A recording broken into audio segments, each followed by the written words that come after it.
আজমাইন।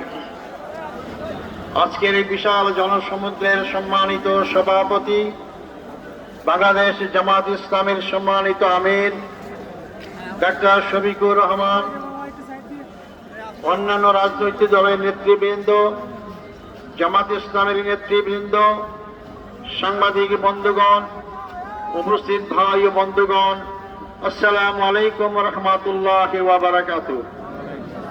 আপনারা অধীর আগ্রহে বসে আছেন আমাদের সম্মানিত আমিরি জামাতের বক্তব্য শোনার জন্য।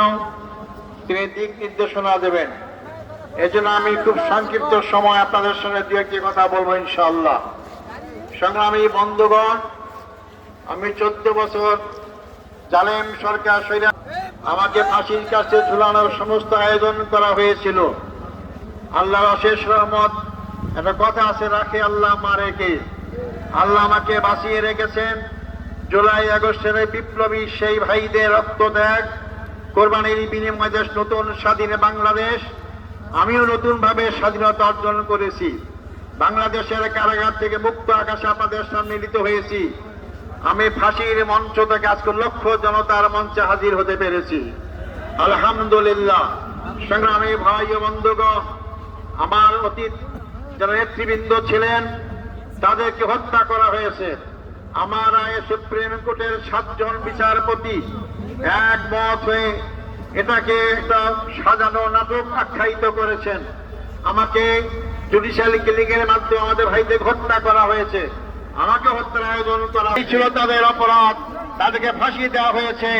ফাঁসির মাধ্যমে তারা মনে করেছিল বাংলাদেশের জামাত ইসলামী আন্দোলনকে স্তব্ধ করা যাবে, নিশ্চিহ্ন করা যাবে। আজকে তীব্র গতিতে সামনে অগ্রসর হয়, বাদে ভেঙে সামনে যেতেই থাকে। আমাদের সামনে তাদের হত্যা করে হোক, 71-এ বয়ান করে হোক, যে নামে আমাদেরকে বাদ দিয়ে আমাদেরকে আটকাবার ব্যবস্থা করা হয়েছিল, কোন শক্তি সেই বাদে আমাকে আটকাতে পারে নাই। আজকে জামাত ইসলামী সামনে অগ্রসর হচ্ছে। যারা বলেছিলেন যে আমাদের বেটি শাকের বেটি দেশ থেকে পালায় না, আজকে কেন পালিয়েছে? জামাত ইসলামী নেতৃবৃন্দ পালায় নাই। মীর কাসেম আলী সাহেব আমেরিকায় ছিলেন, যে বাংলাদেশে এসেছেন, তাকে গ্রেপ্তার করা হয়েছে, ফাঁসি দেওয়া হয়েছে। আর যাদের ঠিকানা অন্য দেশে, তারাই পালিয়ে গিয়েছে। বাংলাদেশের জামাত ইসলামীর ভিত্তি জনগণের সেখানে গঠিত রয়েছে। আমাদেরকে উপরে ফেলতে কেউ পারবেন না। উপরে ফেলার চেষ্টা করবেন, তাদের দাঁত ভেঙে যাবে, জামাত ইসলামীর কিছুই হবে না ইনশাআল্লাহ। সংগ্রামী ভাই বন্ধুগণ, আমি শেষ কথা বলতে চাই। 54 বছরে বাংলাদেশে দেখলাম, এই 54 বছরে বাংলাদেশের ভাগ্যের পরিবর্তন হয় নাই। জনগণের নেতার পরিবর্তন হয়েছে, তাদের অনেক বাড়ি গাড়ি হয়েছে, জনতার পরিবর্তন হয় নাই। জামাত ইসলামী তার প্রতিষ্ঠার লক্ষ্য থেকেই বিশ্বাস করে মানুষের তৈরি আইন যে মানুষের ভাগ্যের পরিবর্তন হয় না, সে ভাগ্যের মালিক আল্লাহ, সে আল্লাহর আইন দিয়েছে, মানুষের ভাগ্যের পরিবর্তন করতে পারে। আগামী দিনে আমাদের জনগণের ভাগ্যের পরিবর্তন করতে হবে, মানুষের ভাগ্যের পরিবর্তন করতে হবে। মানুষের শিক্ষিততা আইন দ্বারাই এই ভাগ্যের পরিবর্তন সম্ভব। আগামী দিনে আমাদের স্লোগান হবে আল্লাহর আইন চাই, সত্যকে শাসন চাই। আমাদের আইনের পাশে হয়ে জামাত ইসলামী সব করতে করার চেষ্টা করছে। 2 মন্ত্রী প্রেরণ করেছে, তারা বিগত 5 বছরের শাসনে 1 পয়সা দুর্নীতি প্রমাণকে পেশ করতে পারে না। এই জাতীয় আগামী দিনে 10 বছর করে করতে হবে, সংসদের নির্বাচন পাস করে জনগণের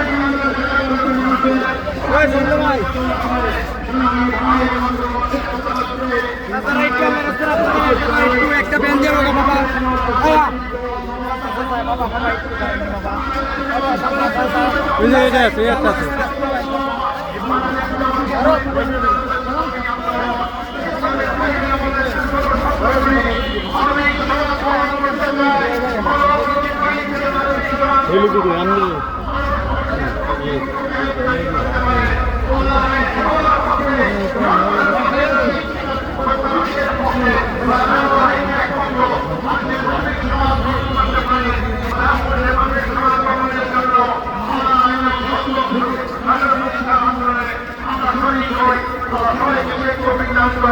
আল্লাহ বাংলাদেশ জিন্দাবাদ, জামাত ইসলামী বাংলাদেশ জিন্দাবাদ। ধন্যবাদ।